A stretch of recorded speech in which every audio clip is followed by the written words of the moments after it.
Welcome to WAP Institution, an international brand of software engineering education. Hello students, ये सी language का chapter 29 है। इस video में हम कुछ क्वेश्चंस को सॉल्व करेंगे। सबसे पहला क्वेश्चन, लॉगिन सिस्टम आप कैसे हैंडल करोगे सी के शब्दों में। इवन और ऑड नंबर आप कैसे फाइंड करोगे। वॉवेल और कांस्टेंट को कैसे फाइंड करेंगे। पॉजिटिव और नेगेटिव नंबर को कैसे पहचानेंगे और कैसे पहचानेंगे कि यूज़र ने कैरेक्टर इनपुट किया या कैरेक्टर के अलावा कुछ और इनपुट किया। तो ये कुछ इंपॉर्टेंट क्वेश्चंस है जिसे हम सॉल्व करेंगे। एग्जाम में कोई ना कोई क्वेश्चंस इनमें से ज़रूर आएगा। वीडियो के डिस्क्रिप्शन में ये क्वेश्चंस का लिस्ट आपको दिख जाएगा, वहाँ से आप नोट डाउन कर सकते हो। चैनल अब तक आपने सब्सक्राइब नहीं किया तो सब्सक्राइब करके बेल आइकन को ज़रूर हिट कीजिए। और वैप इंस्टीट्यूशन की सॉफ्टवेयर इंजीनियरिंग क्लासेस काफ़ी फेमस है।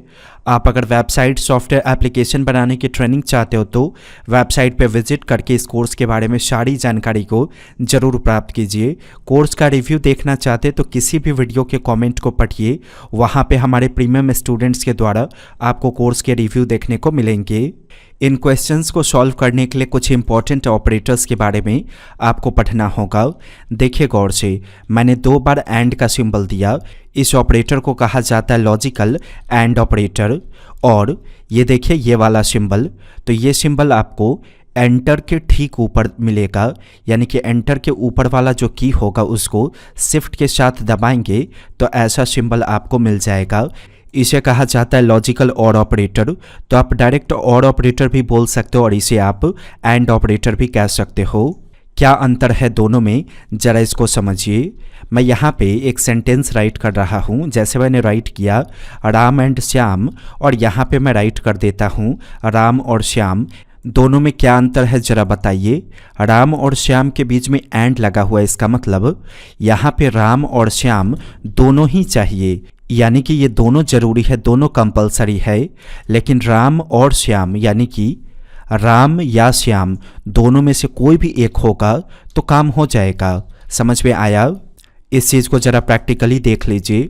मैंने एक वेरिएबल क्रिएट किया x के नाम से, इसमें मैं 10 रखता हूँ। फिर अगला वेरिएबल मैं क्रिएट कर लेता हूँ y के नाम से, इसमें मैं 12 रखता हूँ। यहाँ मैंने कंडीशन पास किया x इक्वल्स 10। फिर लॉजिकल एंड ऑपरेटर का इस्तेमाल करता हूँ और ऐसे डिफाइन कर देता हूँ y इक्वल्स 12। इसके अंदर कुछ भी डमी कंटेंट राइट कर दीजिए, जैसे मैंने राइट कर दिया। फिर एल्स का इस्तेमाल करता हूँ और प्रिंटफ का इस्तेमाल कीजिए और यहाँ पे मैं डिफाइन कर देता हूँ रॉन्ग। क्या रिजल्ट आएगा? देखिए ये भी ट्रू है और ये भी ट्रू है, क्योंकि x में तो 10 है और y में 12, और दोनों के बीच में एंड ऑपरेटर है, इसका मतलब दोनों ट्रू होना ही चाहिए तो ही एग्जीक्यूट करेगा। रन कीजिए, देखिए रिजल्ट आ गया राइट। लेकिन मान लीजिए अगर मैं y का वैल्यू कुछ और कर दूं, जैसे मैंने 23 कर दिया। x के लिए तो 10 सही है, x में सच में 10 है, ये तो ट्रू रिटर्न करेगा। लेकिन ये ट्रू रिटर्न नहीं करेगा क्योंकि y में 12 नहीं है, y में 23 है। और अगर दोनों के बीच में एंड ऑपरेटर है तो ये भी ट्रू रिटर्न करना चाहिए और ये भी ट्रू, तो ही ये कोड एग्जीक्यूट करेगा। रन करके टेस्ट कीजिए, देखिए राइट नहीं आया इस बार, क्या आया? रॉन्ग। तो समझ गए एंड ऑपरेटर कैसे काम करता है। अब जरा लॉजिकल और ऑपरेटर के बारे में सोचिए। यहाँ मैं ऐसे इस्तेमाल कर लेता हूँ लॉजिकल और ऑपरेटर। मतलब क्या हुआ, दोनों में से कोई भी एक ट्रू हो गया तो ये कोड एग्जीक्यूट कर जाएगा। अभी देखिए ये तो ट्रू रिटर्न करेगा, लेकिन ये फॉल्स क्योंकि y में 23 है। फिर भी ये कोड चल जाएगा क्योंकि दोनों के बीच में और ऑपरेटर है, दोनों में से कोई भी एक ट्रू रिटर्न करेगा तो ये काम कर जाएगा। टेस्टिंग कीजिए, देखिए रिजल्ट आ गया राइट। तो मुझे लगता है अंतर आप समझ चुके होंगे लॉजिकल एंड ऑपरेटर में और लॉजिकल और ऑपरेटर में। अब चलिए क्वेश्चन को सॉल्व करेंगे। ये नेक्स्ट वीडियो में सॉल्व करेंगे क्योंकि इसका कोडिंग थोड़ा बड़ा होगा लॉगिन सिस्टम का। इसका देखिए ज़रा, हमें चेक करना है इवन और ऑड नंबर को। इवन नंबर वो होते हैं जो पूरी तरह से 2 से डिवाइड हो जाए। तो यहाँ पे आप वेरिएबल क्रिएट कर लो x के नाम से और यूजर को मैसेज दीजिए कि आप कोई नंबर इनपुट कीजिए। /n का इस्तेमाल ज़रूर करेंगे ताकि लाइन ब्रेक हो जाए। यूजर जो नंबर इनपुट करेगा उसे x में रखना है। तो यहाँ पे फॉर्मेट स्पेसिफायर और डिफाइन कर दीजिए एड्रेस ऑफ x। तो जो भी टाइप किया जाएगा वो x में चला जाएगा। ऐसा करने से जब भी आपको इवन नंबर फाइंड करना हो हम उस वेरिएबल में मॉड्यूलस ऑपरेटर को पास करेंगे जिसमें यूजर का नंबर होगा। यहाँ डिफाइन कर दीजिए 2। क्या मतलब हुआ इसका? 2 से डिवाइड होगा इसमें और जो रिमाइंडर आएगा वो ये आपको रिटर्न करेगा। तो ध्यान दीजिए जो नंबर पूरी तरह से डिवाइड होगा तो उसका रिमाइंडर ये 0 आपको रिटर्न करेगा मॉड्यूलस ऑपरेटर। तो यहाँ पे चेक कर लीजिए कि क्या यूजर ने जो नंबर टाइप किया उसमें 2 से डिवाइड करने पे क्या उसका रिमाइंडर 0 के बराबर है। अगर 0 के बराबर होगा तो आप समझो इवन नंबर, क्योंकि इवन नंबर तो वही होता है जो पूरी तरह से 2 से डिवाइड हो जाए। इसका एल्स क्या होगा? अगर इवन नंबर नहीं है तो इसका एल्स ऑड नंबर होगा। तो इसी को कॉपी करके यहाँ पेस्ट कीजिए और इस तरह से डिफाइन कर दीजिए योर नंबर इज ऑड। तो सिंपल सा प्रोग्राम था, रन करके टेस्ट कीजिए। मैंने यहाँ पे राइट किया 12। अगर मॉड्यूलस ऑपरेटर के माध्यम से डिवाइड होगा तो रिमाइंडर 0 आएगा क्योंकि 2 से पूरी तरह आपका 12 डिवाइड हो जाएगा। देखिए आंसर आ गया योर नंबर इज इवन। वापस रन कीजिए। अगर मैं यहाँ पे राइट करता हूँ 13, क्या 13 2 से डिवाइड होगा पूरी तरह? नहीं। तो मैसेज आएगा योर नंबर इज ऑड। तो ये बड़ा ही बेसिक क्वेश्चन है, ये पूछा ही जाएगा आपसे एग्जाम में। अब अगला क्वेश्चन चेक करना है कि यूजर ने जो कैरेक्टर इनपुट किया वो वॉवेल है या कॉन्सोनेंट। यूजर से कैरेक्टर लेंगे यानी कि ABCD और चेक करेंगे कि क्या यूजर ने वॉवेल राइट किया या कॉन्सोनेंट। तो वॉवेल कौन कौन से होते हैं? A-E-I-O-U। देखिए मैंने कैड के नाम से यूजर वेरिएबल बनाया क्योंकि टाइप होगा A-B। तो A और B क्या है? कैरेक्टर। तो जिस वेरिएबल में रखेंगे उसका डेटा टाइप कैड होना चाहिए। यूजर को मैसेज दे दीजिए enter your letter. New line के बारे में ज़रूर डिफाइन करेंगे। scanf का इस्तेमाल कीजिए और यहाँ पे डिफाइन कर दीजिए %C और डिफाइन कर दीजिए एड्रेस ऑफ यूजर। तो जो भी कैरेक्टर टाइप किया जाएगा वो ऑटोमेटिक यूजर नाम के वेरिएबल में जाएगा। आपको चेक करना है कि क्या यूजर में A-E-I-O-U। कैसे आप चेक करोगे? इस तरह से सबको एक ही साथ चेक करना है आपको। तो यहाँ पे लॉजिकल और ऑपरेटर का इस्तेमाल कीजिए। क्या यूजर में E आया? फिर लॉजिकल और ऑपरेटर का इस्तेमाल कीजिए और फिर चेक कीजिए कि क्या I आया। फिर लॉजिकल और ऑपरेटर यूजर का इस्तेमाल कीजिए और चेक कीजिए क्या O आया। फिर लॉजिकल और ऑपरेटर का इस्तेमाल कीजिए और चेक कर लीजिए कि क्या यूजर में U आया। तो देखिए जितना भी कंडीशन हमने पास किया सबके बीच में और ऑपरेटर है। इसका मतलब ये हो गया कि अगर यूजर में A आया फिर भी कोड एग्जीक्यूट करेगा, E आया फिर भी कोड एग्जीक्यूट करेगा, I आया फिर भी कोड एग्जीक्यूट करेगा, O आया फिर भी एग्जीक्यूट करेगा और U आया फिर भी एग्जीक्यूट करेगा। तो अगर इन पांचों में से कोई भी एक कैरेक्टर आया तो इसका मतलब क्या हो गया? यूजर ने जो कैरेक्टर इनपुट किया है वो वॉवेल है। तो यहाँ पे आप मैसेज प्रेजेंट कर दो योर लेटर इज वॉवेल। इसका उल्टा क्या होगा? Your letter is consonant. तो प्रिंटफ का इस्तेमाल यहाँ भी एल्स के अंदर करेंगे और इस तरह से डिफाइन कर देंगे कॉन्सोनेंट। सिंपल टेस्टिंग कीजिए। मैंने इस पर क्लिक किया, मैं A राइट करूँगा तो देखिए आ गया लेटर इज वॉवेल। तो A-E-I-O-U पांचों में से कोई भी आप टाइप करोगे तो वॉवेल वाला आंसर आएगा। लेकिन इनके अलावा कुछ और टाइप करेंगे जैसे कि Z तो देखिए आंसर आ जाएगा योर लेटर इज कॉन्सोनेंट। इस कोड को आप बिना लॉजिकल ऑपरेटर के भी बना सकते हो, बस आपको अलग अलग इफ़ का इस्तेमाल करना होगा।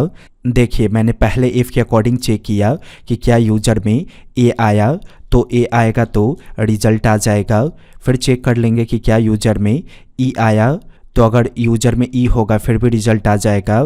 फिर I के लिए चेक कर लीजिए, उसके बाद O के लिए चेक कर लीजिए और फिर उसके बाद U के लिए चेक कर लीजिए। तो दोनों में से जो आपको ईजी लगे आप उसका इस्तेमाल कर लो। अगर आप बार बार इफ़ का इस्तेमाल करोगे तो कोडिंग का संख्या थोड़ा सा बढ़ जाएगा।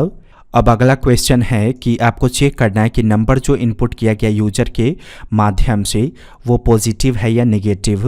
कैसे चेक होगा, ज़रा सोचिए। नेगेटिव नंबर चेक करने का लॉजिक क्या होगा। मैंने यहाँ पे इंट डिक्लेयर किया x के नाम से। यूजर को मैसेज दे दीजिए enter your number. New line के बारे में इस तरह से डिफाइन कर दीजिए। जो नंबर यूजर इनपुट करेगा उसे हम x में रखेंगे, इसलिए %d और यहाँ इस्तेमाल कर लेंगे एड्रेस ऑफ x। ध्यान दीजिए नेगेटिव नंबर हमेशा 0 से छोटा होगा। तो आप चेक कर सकते हो यहाँ पे कि क्या x में जो वैल्यू आया क्या वो 0 से बड़ा है या 0 के बराबर है। क्योंकि 0 होगा फिर भी पॉजिटिव नंबर है, अगर 0 से बड़ा होगा फिर भी पॉजिटिव नंबर है। तो उस केस में आप क्या करोगे, यूजर को मैसेज दोगे योर नंबर इज पॉजिटिव। इसका उल्टा क्या होगा, यानी कि एल्स में क्या कोड करेंगे। इसका सिंपल सा मतलब है कि क्या x में जो नंबर आया क्या वो 0 से छोटा है। तो जो नंबर 0 से छोटा होगा वो तो नेगेटिव होगा। तो यहाँ पे आप यूजर को मैसेज दे दो योर नंबर इज नेगेटिव।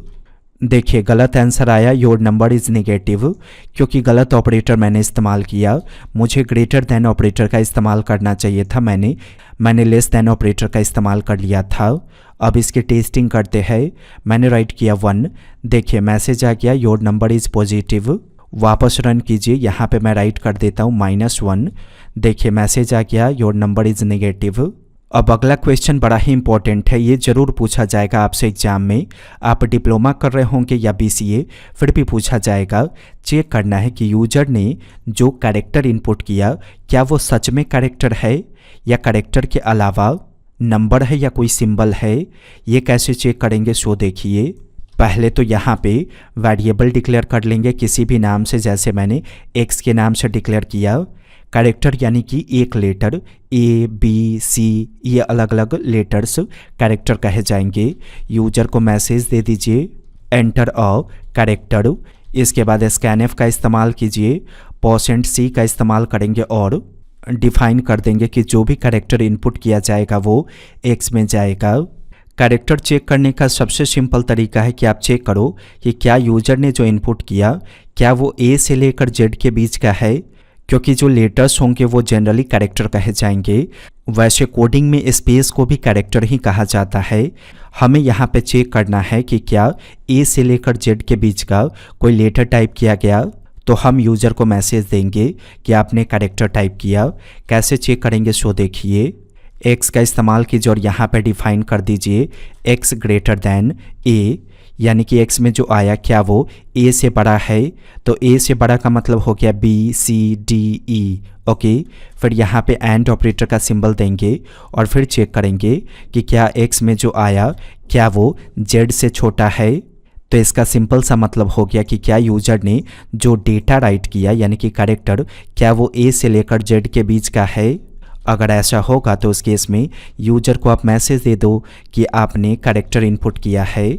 मैंने इस तरह से डिफाइन कर दिया your data is character. Terminate कीजिए इसको। इसका उल्टा क्या होगा, यूजर ने जो डेटा टाइप किया वो कैरेक्टर नहीं है। तो यहाँ पे भी प्रिंटफ का इस्तेमाल करेंगे और यूजर को मैसेज दे देंगे your data is not a character. Run कीजिए ज़रा, देखिए गौर से, मैंने ए राइट किया, मैसेज आ गया योर डेटा इज़ कैरेक्टर। अगर मैं 1 राइट करूँगा तो मैसेज आएगा your data is not a character. लेकिन एक और प्रॉब्लम सॉल्व करनी होगी।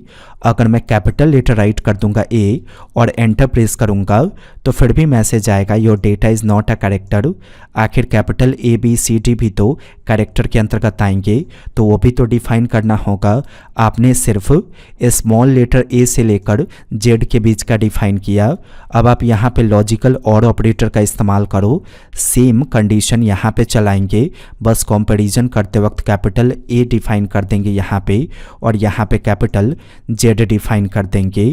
तो या तो छोटा ए बी सी डी से लेकर जेड के बीच का होना चाहिए, नहीं तो बड़ा ए बी सी डी से लेकर जेड के बीच में होना चाहिए। दोनों में से कोई भी एक हो, इसके लिए हमने डिफाइन किया लॉजिकल और ऑपरेटर, ओके। और यहाँ दोनों के बीच में एंड ऑपरेटर क्यों है? क्योंकि दोनों ज़रूरी है, ए से बड़ा और जेड से छोटा दोनों ही ट्रू होना चाहिए, तो ही उस केस में हम काम करेंगे। इसीलिए दोनों के बीच में यहाँ एंड ऑपरेटर और यहाँ भी दोनों के बीच में एंड ऑपरेटर दिया गया।